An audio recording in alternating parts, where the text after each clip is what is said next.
waiting out there. So my name is Jono Lineen. I'm a museum curator, a writer, and a dad, and I'm here today to talk a little bit about walking meditation. Um, Now, typically when you think about walking meditation, you think about a Buddhist style, very slow walk. But what I want to encourage in this short time that we have here right now is a couple of things to think about when you go out for a walk just after my little chat here. So I want to talk about a couple of psychological effects that you can get from a nice contemplative walk and a couple of physical things to think about while you're doing it, okay? So number one, walking reduces stress.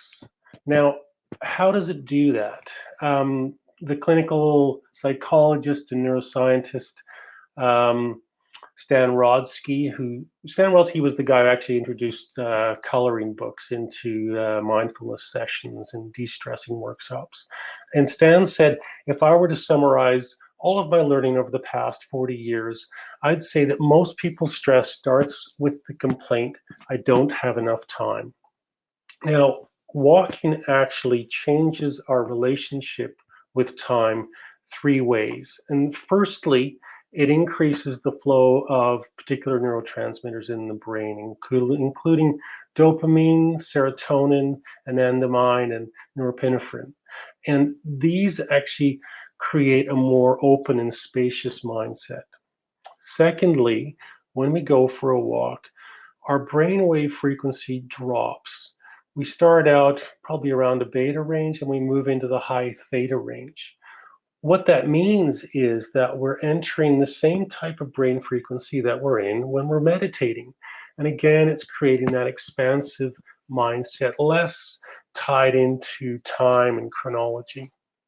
And then thirdly, when we go for a walk after 30 to 40 minutes, and of course, we're not going to have time for that right now because we're probably only going to have 10 minutes or so for a walk. But after 30 to 40 minutes, your prefrontal cortex will start to slow its activity. And the prefrontal cortex is the part of the brain where that is our center of executive function. It makes us do things.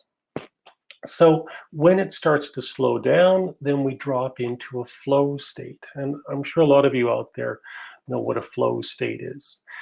And Mihai Csikszentmihalyi, who is the world leader in flow research, has talked about the 8,000 in-depth interviews that him and his team have done over the past 3 decades. And he notes that there's two things that always come up in these interviews when people talk about entering the flow state. They talk about losing their sense of self and their sense of time. So when we lose time, we actually lose that stress. And walking is a way for us to consciously move through different types and modes of time. So, second thing to think about when you go out for a short walk after this is that walking actually increases our memory. And that happens because walking increases the flow of neurotropins in our brains. And neurotropins are a type of protein that are used in the maintenance and construction of the cellular networks through which thought takes place. And the most research of these neurotropins is brain-derived neurotrophic factor, BDNF. And when we walk, BDNF actually starts to build up in the hippocampus. And the hippocampus is the part of the brain that we use for memory and pattern recognition.